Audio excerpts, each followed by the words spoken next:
Hello everyone, hope so आप सभी लोग बहुत मस्त होंगे। आज हम एक इक्वेशन के बारे में बात करेंगे, तो बिना किसी बकवास के सीधे पॉइंट पर आते हैं। सीधे तौर पर मैं बताऊं, आज हम बात करने वाले हैं बर्नौली इक्वेशन के बारे में। तो बर्नौली इक्वेशन क्या है, बर्नौली कौन थे, उनकी एप्लीकेशंस, उनकी लिमिटेशंस, डेरिवेशंस, सब की सब चीज़ें हम वीडियोज़ में डिस्कस करेंगे। तो बने रहिए मेरे साथ। तो चलिए शुरू करते हैं। So this is a Bernoulli equation. P plus 1 by 2 rho v square plus rho gh is equal to constant. तो ये इस इक्वेशन का मीनिंग क्या है, तो इसको बहुत हम डीपली डिस्कस करेंगे। तो देखो, तो बर्नौली इक्वेशन को समझने से पहले ये समझ लेते हैं कि बर्नौली कौन थे, इनके जन्म, बर्नौली इक्वेशन के जन्मदाता कौन थे भाई। तो बर्नौली इक्वेशन का नाम डैनियल बर्नौली से आया है, जो एक स्विस मैथमेटिशियन थे। उन्होंने ये प्रिंसिपल 1738 में अपनी बुक हाइड्रोडायनेमिका में पब्लिश किया था। ये थ्योरम एक फ्लूइड के टोटल एनर्जी को एक्सप्लेन करता है और बताता है कि प्रेशर, वेलोसिटी, हाइट कैसे एक स्ट्रीमलाइन फ्लो में रिलेट करते हैं। और इसके साथ इसकी बहुत सारी एप्लीकेशन भी है, लेकिन हम पहले एप्लीकेशन पर ना जाते हुए सबसे पहले आएंगे, हम इक्वेशन को समझेंगे। तो जो हमारे पास इक्वेशन है P plus 1 by 2 rho v square plus rho g h is equal to constant, इसका कहने का मतलब कि हमारी जो पोटेंशियल एनर्जी है, हमारी जो काइनेटिक एनर्जी है और जो हमारे पास प्रेशर एनर्जी है, वो स्ट्रीमलाइन फ्लो में क्या रहती है, वो कांस्टेंट रहती है, वो कंजर्व रहती है। तो यहाँ पे देखा जाए तो एक तरह से हमारे पास law of conservation of energy का फॉर्मूला लगता है। तो सबसे पहले हम एक बर्नौली इक्वेशन को ज़्यादा डीप समझने से पहले हम समझते हैं कि law of conserve of energy का रोल यहाँ पर क्या होता है। तो देखो, एनर्जी हमें ये तो पता है, ना तो बनाई जा सकती है और ना ही ख़त्म की जा सकती है, सिर्फ एक फॉर्म से दूसरी फॉर्म में कन्वर्ट होती है। बर्नौली इक्वेशन इसी प्रिंसिपल पर बेस्ड है। फ्लूइड के अंदर जो मैकेनिकल एनर्जी होती है, उसका टोटल हर पॉइंट पर कांस्टेंट रहता है। ये एनर्जी तीन फॉर्म्स में होती है, pressure energy, kinetic energy and potential energy. तो बात करते हैं प्रेशर एनर्जी की। ये एनर्जी फ्लूइड के मॉलिक्यूल्स के ऊपर एग्जर्ट होने वाली प्रेशर की वजह से होती है। यहाँ प्रेशर ज़्यादा होगा, वहाँ फ्लूइड की काइनेटिक एनर्जी या पोटेंशियल एनर्जी कम होगी। ठीक है, उसके बाद बात करते हैं हम काइनेटिक एनर्जी की, 1 बाई 2 रो वी स्क्वायर। ये फ्लूइड की वेलोसिटी से रिलेट होती है। अगर फ्लूइड फास्ट फ्लो कर रहा है तो काइनेटिक एनर्जी ज़्यादा होगी।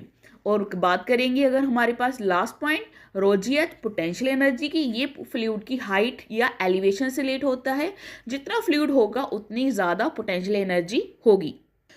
पर ये तीनों जो फॉर्म्स होती हैं वो कांस्टेंट कैसे रह सकती हैं, तो ये हमें पता है, जो बर्नौली इक्वेशन है वो स्ट्रीमलाइन फ्लो में ही इंप्लीमेंट होती है। तो ये तीनों की तीनों जो हमारे पास एनर्जी है वो कांस्टेंट कैसे हो सकती है एक स्ट्रीमलाइन फ्लो में। चलिए देखती है। स्ट्रीमलाइन फ्लो में फ्लूइड एक पार्टिकल दोबारा शुरू करते हैं। फ्लूइड के पार्टिकल्स एक स्मूथ और प्रेडिक्टेबल पाथ को फॉलो करते हैं। कोई एनर्जी लॉस नहीं होता क्योंकि फ्रिक्शनल और टर्बुलेंस का इग्नोर किया जाता है।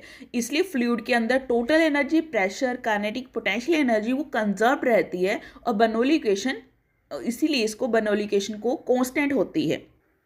तो इसके लिए एक एग्जांपल ले लेते हैं। हमारे जो घर की टैंकी होती है, तो उसको एग्जांपल के लेके समझते हैं। सो पहले हम बात करेंगे एक टैंकी के अंदर, जब हमारे पास टैंकी भरी होती है तो उसके बाद हमारे पास पोटेंशियल एनर्जी हाई होती है, because water is at height. और वेलोसिटी सो होती है क्योंकि काइनेटिक एनर्जी वहाँ पे क्या है, लो। जब पानी आउटलेट होके पाइप्स के थ्रू हमारे टैप में आता है तो वहाँ पे क्या होता है कि पोटेंशियल एनर्जी कम होती है, हाइट रिड्यूस होने की वजह से, और काइनेटिक एनर्जी बढ़ती है क्योंकि पानी फास्ट फ्लो करता है। ये टोटल एनर्जी कांस्टेंट होती है। तो कहने का ये मतलब है कि यहाँ पे पोटेंशियल एनर्जी ज़्यादा होगी, वहाँ पे काइनेटिक एनर्जी कम हो जाती है। यहाँ पे काइनेटिक एनर्जी ज़्यादा होती है, वहाँ पे पोटेंशियल एनर्जी क्या होती है, कम हो जाती है। तो यहाँ पे ये पूरी की पूरी इक्वेशन है, वहाँ पे हमें समझ आ रही है कि वो सारी की सारी वो लॉ ऑफ कंजर्वेशन एनर्जी को फॉलो करती है, क्योंकि वो इक्वेशन, वो स्ट्रीमलाइन फ्लो में वो एक तरह से पूरी की पूरी जो एनर्जी है वो अपने आप में ही एडजस्ट हो जाती है। तो एक पॉइंट है, why it is true for streamline flow, क्यों ये स्ट्रीमलाइन फ्लो के लिए ही ट्रू क्यों है। नो एनर्जी लॉस, सबसे पहला पॉइंट है कि यहाँ पे एनर्जी लॉस नहीं होता, बिकॉज फ्रिक्शन या टर्बुलेंस नहीं होता, इसलिए कोई एनर्जी डिसिपेट नहीं होती है। स्मूथ फ्लो रहता है पाइप्स के दौरान। जब वो पानी फ्लो करता है, पार्टी एक यूनिफॉर्म पाथ को मूव करते हैं जिसमें एनर्जी हर जगह बैलेंस रहती है।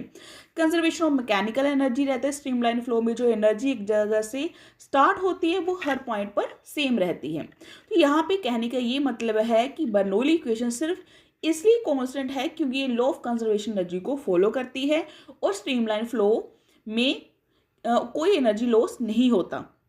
फ्लूइड की प्रेशर, वेलोसिटी और हाइट अपने आप एडजस्ट हो जाती है और मेंटेन टोटल एनर्जी कांस्टेंट रहती है। तो ये था आज के बारे में, आज बर्नौली इक्वेशंस के बारे में। होप सो आप लोगों को समझ आ गया होगा।